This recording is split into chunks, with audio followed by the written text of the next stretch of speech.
Good evening and welcome to CoreTV News at 7. With me, Emmanuel Ezekiel, of course, is also a starting of the reporter this evening. But first of all, let's take a look at what's happening in our news headlines. The federal government has recanted on its earlier position that outgoing President Goodluck Jonathan would hand over on May the 28th.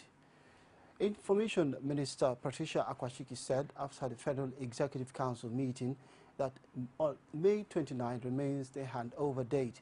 The minister, who had exactly a week ago said the president would hand over to the incoming president on May the 28th in an inaugural dinner, will be held on that day.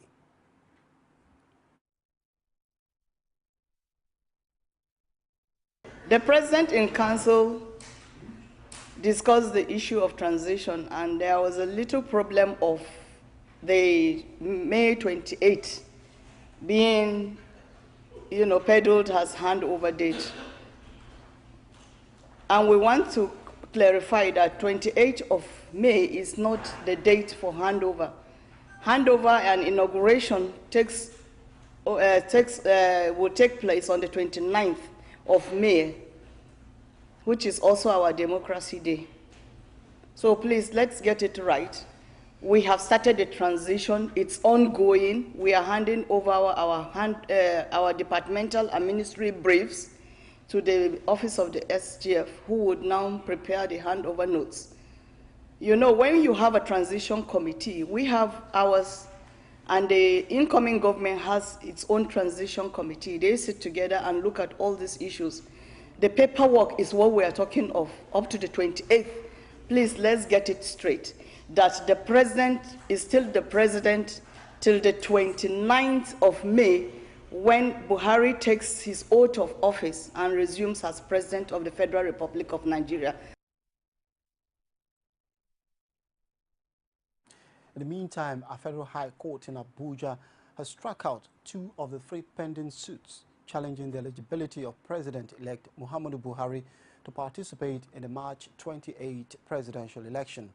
The presiding judge, Justice Adeni Ademola, struck out the matter on Wednesday after the plaintiffs indicated their intention to withdraw the suits. Counsels to one of the plaintiffs, Mike Ezekome, informed the judge that his client had decided to withdraw the suit to enable the incoming government to focus on the task of governing the country.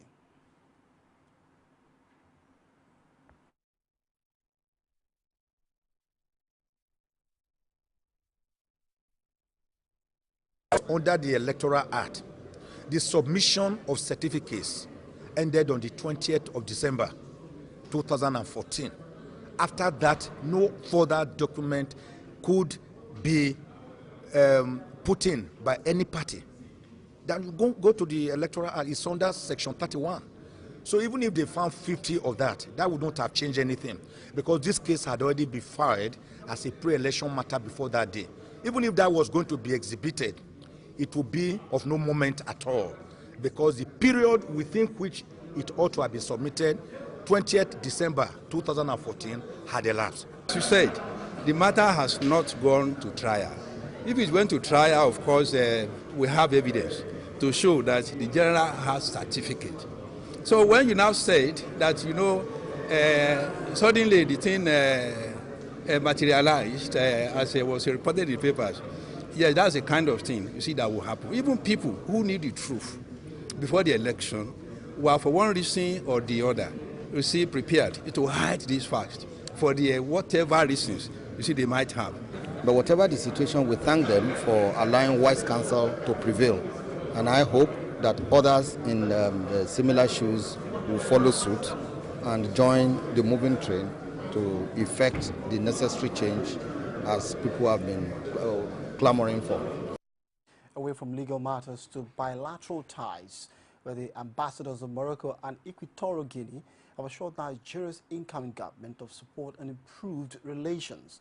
The envoys also maintain that the country has proved itself as Africa's leading democracy by conducting a peaceful election. They said this after a closed-door meeting with President-elect Muhammadu Buhari at the Defense House in Abuja. The ambassadors maintain that Nigeria has always had good bilateral relations with its neighbors and pledged their readiness to continue same with the incoming administration. After election, yes, we all Africans are very proud of the way the election was conducted in Nigeria. I think there's something that we all should learn.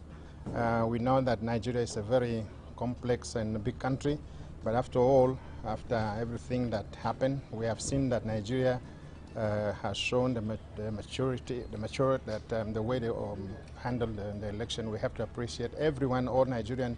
Morocco is too ready to open a new page with Nigeria, and we had a spirit.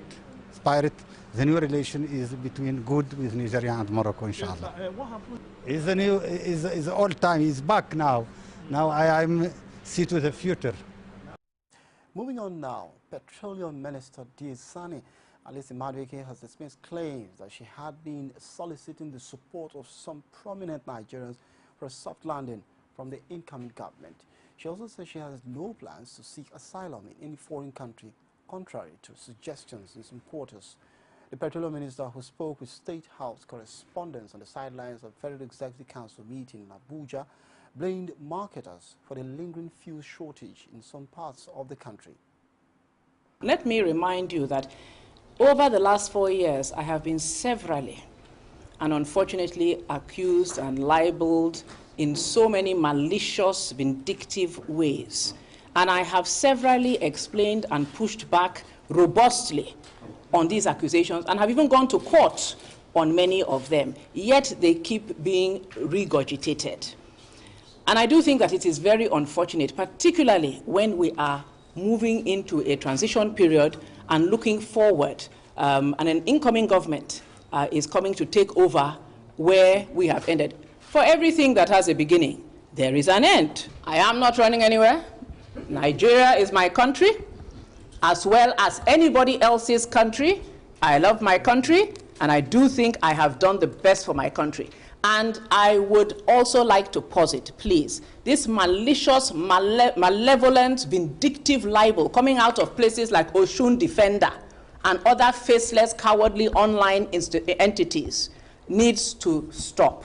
We have done a lot for this industry. We cannot please everybody. Yes, we have stepped on toes, but we did that with the best interest of Nigeria at heart. And we have opened up the oil and gas sector to all Nigerians, and hundreds of thousands of Nigerians are benefiting from that in the downstream, in the upstream, and in the midstream. I will not be running anywhere.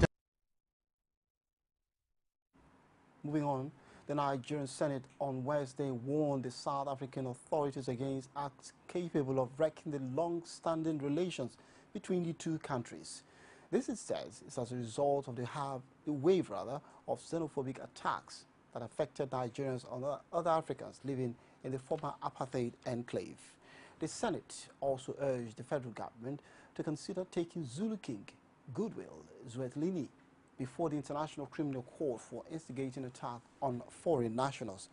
The federal lawmakers equally want President Jacob Zuma to also show proof that action was taken to bring perpetrators to justice. The African Parliament must take this up seriously, because you can't have a situation where one king, or if I can borrow Gabriel's word, one guy gets up and he begins to say that people should go away because they're taking their jobs. That is preaching hatred, and it is not an acceptable thing. Africa is already troubled by so many other issues. To come and add this to it, I think is very, very unfortunate.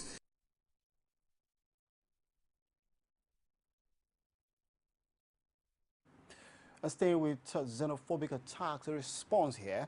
The Committee for the Defense of Human Rights in Lagos has threatened to incite Nigerian youths against South Africans and other various companies in Nigeria should they fail to call their people to order over the ongoing xenophobic attacks. Patience Ajiboye was at the South African Embassy in Lagos, where the rights group led a protest march. Her report. With the seemingly unending cases of xenophobia by South Africans to other Africans in their country, the Committee for the Defense of Human Rights led the group in a protest march to the South African consulate. However, the entrance was totally shut and nobody could be seen within the premises. The group says the South African government, led by President Jacob Zuma, is to blame, since the government has been silent over the issue, as seen in the way policemen and other agents of government stand by and do nothing, while properties of Nigerians and other Africans are destroyed and looted away. They also stated that it shows their government's inability to call its citizens to order. National chairman of the group, Sonny Enenuwedia, says the Nigerian government also should be blamed for their failure to provide gainful employment and other forms of good governance. He expressed that it is one of the reasons many Nigerians seek greener pastures in other countries.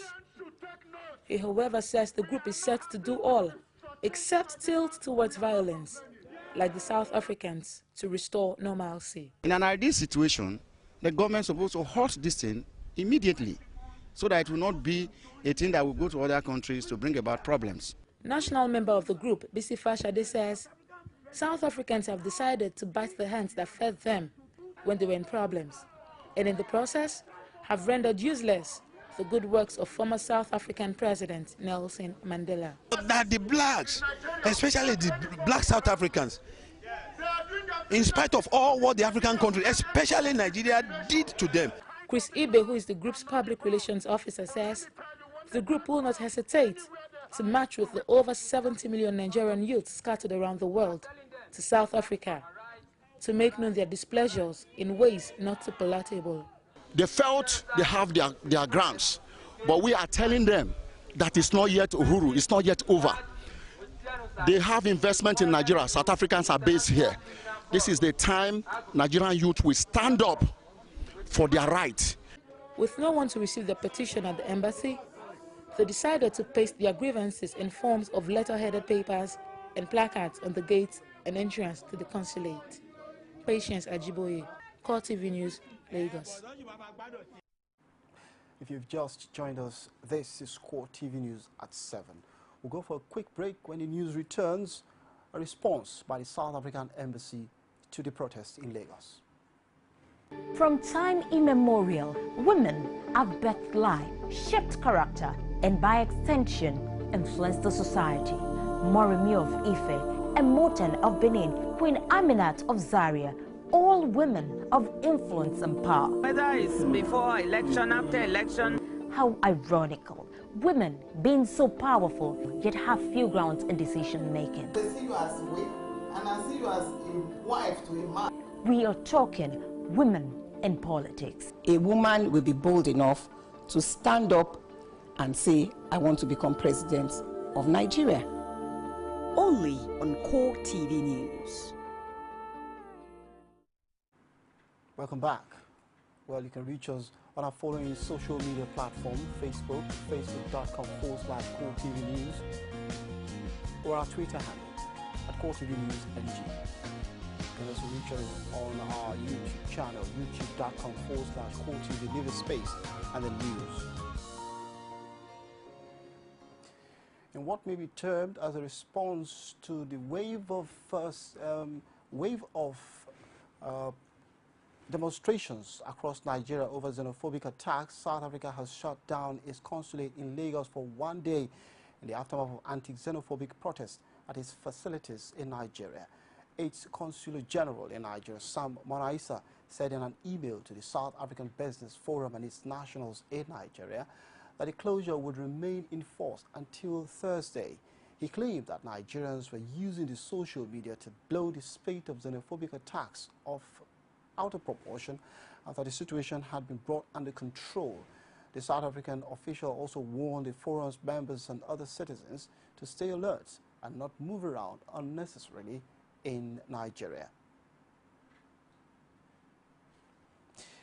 Away from that now to a response from South African President Jacob Zuma has arranged a meeting with Nigerians and other African immigrants residents in the country. The meeting is also expected to include nationals from Pakistan and Bangladesh. The South African government disclosed this in a statement released today. The statement says President Zuma will meet with organizations representing foreign nationals on Friday at the Sefako Megatho Presidential Guest House in Pretoria. The meeting is part of building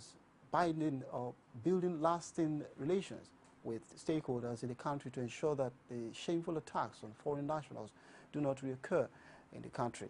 Foreign nationals have for years been successfully integrated into many communities in the country, and government thus seek to gain lessons from these success. Staying with xenophobic attacks, the Nigerian Labour Congress sees the xenophobic attacks in South Africa as a fallout of deep-rooted economic issues and bad governance.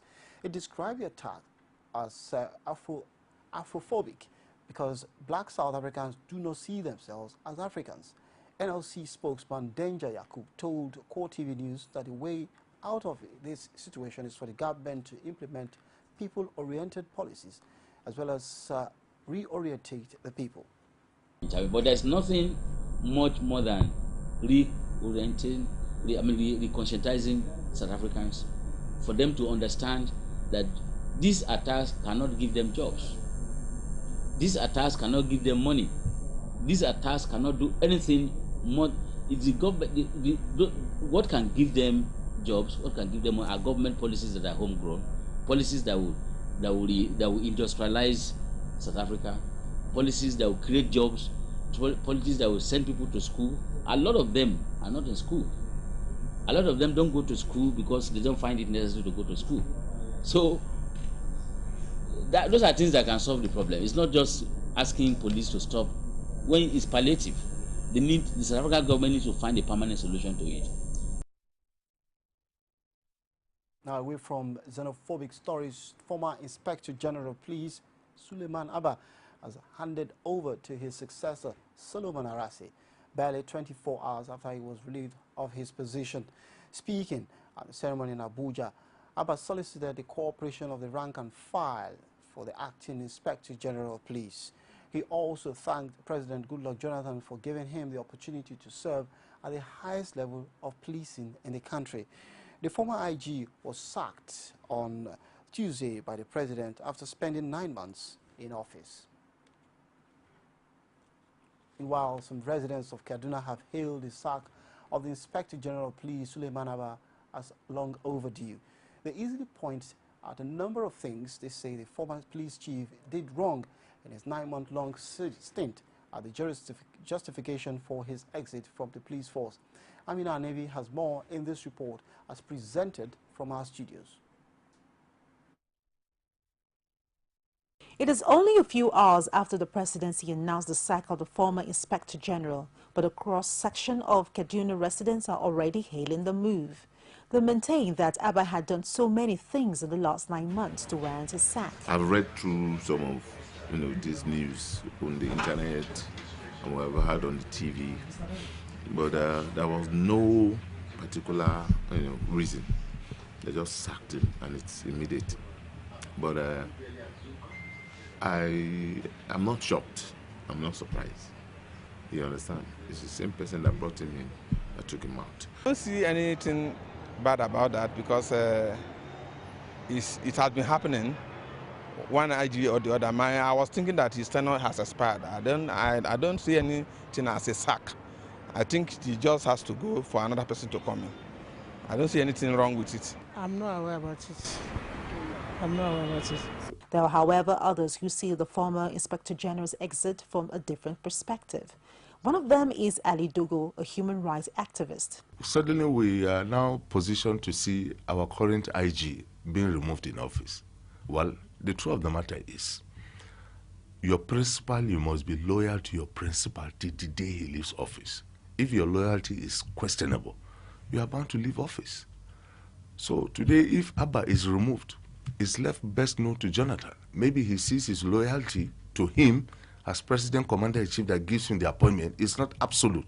Well, he is bound to be removed. The consensus among these Kaduna residents is that since President Goodluck Jonathan appointed the former police helmsman, he has the constitutional right to also fire him if he is not satisfied with his performance. They say even though the president is on his way out, his decision while still in office has to be respected. The National Council on Privatization says 46,744 out of the 47,913 bona fide staff of the defunct Power Holding Company of Nigeria have been paid their entitlements, amounting to over 373 billion naira. This, it says, represents 98% of the total workforce. The NCP also directed that the Implementation Committee should hand over all information and documents concerning outstanding active staff and pensioners, verifications and payments to the Bureau of Public Enterprises. Briefing members of Council, the BPE Director General Benjamin Dickey told members at a meeting in the presidential villa that only 1,169 of the 47,913 workers of the defunct PHCN had not received their severance benefit. The DG said the figure includes workers that had exited before severance payment and those being processed for validation and those yet to be identified by PHCN as bona fide workers.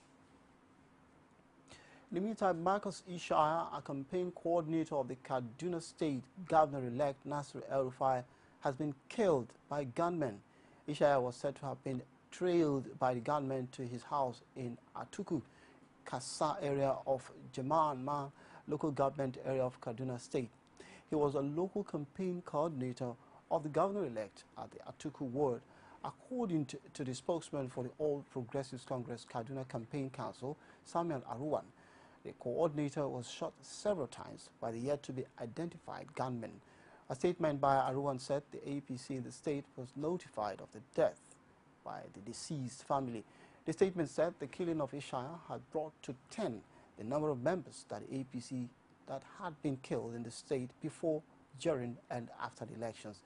The governor-elect, while condoling with the family, prayed for the soul of the deceased.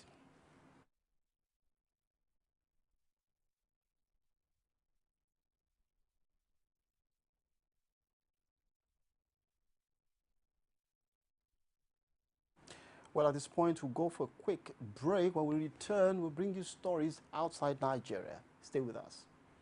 You can now watch CoreTV News live from anywhere in the world on our website, www.coretvnews.com. Click on Live TV on our website and watch us live. And welcome to CoreTV Primetime Days. To follow us on Twitter, click on Twitter icon on our website. On Facebook, click on the Facebook and YouTube to see all our previous news production. You can also watch us live on YouTube. Click CoreTV, leave a space, then News. CoreTV News, our 24-hour news station. Welcome back. You're still watching CoreTV News at 7. We'll quickly go to news outside Nigeria, where the Home Office has been ordered to arrange for a deported migrant family to be returned to Britain from Nigeria in a landmark ruling that threatens to undermine the government's deport first, appeal later policy.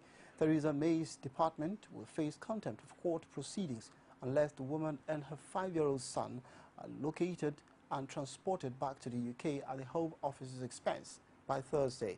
It is believed to be the first time that an immigration judge has demanded that the government retrieve asylum seekers previously deported from the UK. Asylum campaigners, children's charities have welcomed the ruling, which could have major implications for the way in which scores of children and their parents are deported from the UK every year. The ruling criticized the Home Office for its flawed decision to put the child referred to as RA and his 45-year-old mother before on a plane to Nigeria at the end of January, despite evidence of the woman's poor mental health and the risk that both she and her son would end up destitute on the streets and at risk of prostitution, child labor, or trafficking. The woman claims to have been in the UK illegally since 1991 and applied for asylum in 2010, stating that she feared destitution and discrimination as a single mother in Nigeria with no immediate family. And with that unfortunate story, well, we end CoreTV News at 7. Do not go away. Right away, the reporter will come up.